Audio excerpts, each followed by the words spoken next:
Assalamualaikum warahmatullahi wabarakatuh. Saya Sofa Lailatul Mukarramah dengan NPM 18215114. Di sini saya akan mensimulasikan video pembelajaran matematika dengan materi bangun ruang sisi lengkung dengan menggunakan software Cabri 3D.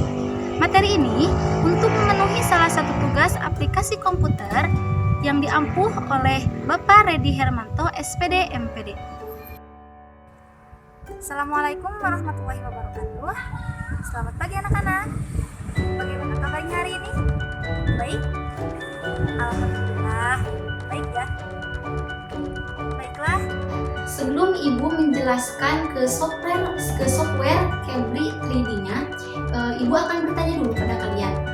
Apakah kalian tahu apa itu software Cabri 3D? Tahu.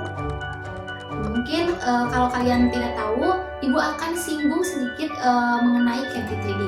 Nah, jadi Cabri 3D ini adalah software yang berguna untuk memudahkan kita dalam mengkonstruksi bangun ruang.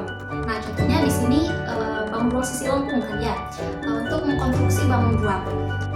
Nah, di samping software Cabri 3D ini berguna untuk mengkonstruksi bangun ruang, Cabri 3D ini juga dapat memudahkan kita untuk mencari seperti luas, volume, luas permukaan, tinggi, lebar, panjang, dan sebagainya. Nah, jadi kita tidak usah menghitung panjang atau misalkan volume atau luas dari bangun tersebut. Akan tetapi kita bisa melihat panjang atau volume dari bangun tersebut dilihat dari bagaimana kita menggambar atau membangun bangun ruang tersebut. Kalau misalkan kita membuat bangun ruang tersebut besar atau misalkan lebih tinggi, berarti tinggi dan lebarnya itu akan semakin besar.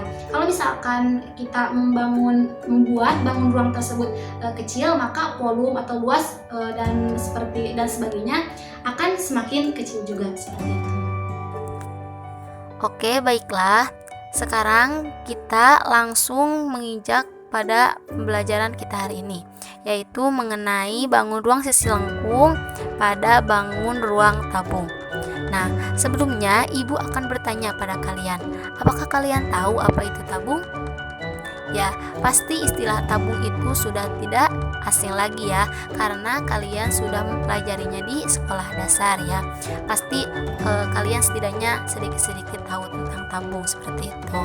Nah, Ibu akan singgung lagi ya, untuk mengingat kalian lagi bahwa tabung ini merupakan bangun ruang yang memiliki sisi lengkung, gitu kan. Ini kan dari judul materinya itu bangun ruang sisi lengkung.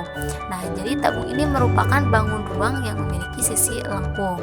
Nah, tabung ini memiliki 3 bidang sisi utama, yaitu bidang sisi alas yang sering kita kenal dengan alas tabung, yang kedua bidang lengkung atau yang sering disebut dengan selimut tabung, dan yang ketiga bidang atas atau yang sering disebut dengan tutup tabung. Nah, sisi alas dan sisi atas tabung ini berbentuk lingkaran yang kongruen dan sejajar. Unsur-unsur tabung terdiri dari jari-jari, diameter, dan tinggi tabung. Nah, untuk jari-jari tabung ini adalah setengah dari pusat lingkaran pada bagian tabung, sedangkan diameter adalah 2 kali dari panjang jari-jari tabung. Jadi kalau diameter itu bentangan dari ujung lengkungan ke lengkungan lagi ya, seperti itu. Untuk selanjutnya di sini terdapat tinggi tabung. Nah, tinggi tabung ini merupakan lebar pada sisi bagian lengkung pada selimut tabung. Nah, jadi tinggi tabung ini merupakan selimut dari tabung tersebut. Nah, supaya kita lebih jelas lagi melihat tinggi tabung, kita bisa lihat nih dengan jelas kalau misalkan bangun ruang tabung itu dibuka jaring-jaringnya gitu. Jadi dibuka jaring-jaringnya maka akan terlihat tinggi tabung tersebut seperti itu. Nah, dan juga tabung ini juga disebut dengan prisma. Nah, kenapa tabung ini juga bisa disebut prisma? Ya bisa saja ya disebut prisma karena prisma kan mempunyai alas dengan berbeda-beda. Nah, kalau tabung di sini disebut dengan prisma dengan alas berupa lingkaran seperti itu ya. Nah, karena di minggu sekarang pembelajaran di minggu sekarang itu berbeda dengan minggu-minggu kemarin ya. Nah, di sini Ibu akan menjelaskan lebih jelasnya lagi menggunakan aplikasi atau software Cabri 3D. Nah, jadi kalian dapat mencari misalkan luas tabung atau volume tabung, atau misalkan kalian untuk mengetahui jaring-jaring tabung tersebut, atau misalkan kalian ingin mengetahui bentuk tabung dengan jelas ya seperti apa. Nah, kalian bisa menggunakan aplikasi atau bantuan software Cabri 3D ini. Nah, Ibu akan menjelaskan ya mengenai software atau pembuatan tabung ini di software Cabri 3D. Jadi pembuatan tabung di software ini akan memudahkan kalian untuk mengerjakan soal. Akan tetapi kalian tetap harus menyesuaikan dengan soalnya, karena di sini kan pembuatan tabung contohnya misalkan luas, lebar, volume itu kan disesuaikan bagaimana besar tabung tersebut. Kalau misalkan tabung tersebut besar, maka nilainya juga akan besar. Kalau tabung tersebut kecil, maka nilainya pun akan kecil. Nah, kalian bisa lihat ya, kalian perhatikan Ibu nih. Jadi cara untuk membuat tabung ini, kalian misalkan ya di sini Ibu. Jadi di Cabri 3D ini ya banyak sekali manfaatnya untuk memudahkan kita memahami atau mempelajari. Jadi di sini Ibu akan mengenalkan sedikit. Jadi di sini itu terdapat yang umumnya saja ya. Di sini itu terdapat kalau kita misalkan membuat tabung bisa. Kalau misalkan kita mau membuat prisma, membuat bola juga bisa. Bangun datar juga bisa ya, seperti kubus, balok dan sebagainya. Jadi di Cabri 3D ini untuk memudahkan kita belajar saja, atau misalkan seperti kalian mengerjakan suatu soal nih ya, terus kalian ingin membuktikannya di software tersebut, kalian juga bisa melakukan seperti itu.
baiklah, mungkin pertemuan kali ini dicukupkan sekian. Mohon maaf apabila banyak kesalahan. Nah, karena di minggu sekarang kita belajar bangun ruang sisi lengkung ini menggunakan software Cabri 3D, maka kalian akan lebih memahami konsep dari ibu yang sudah berikan. Dan sebelum kita menutup pembelajaran hari ini, marilah kita membacakan hamdalah bersama-sama.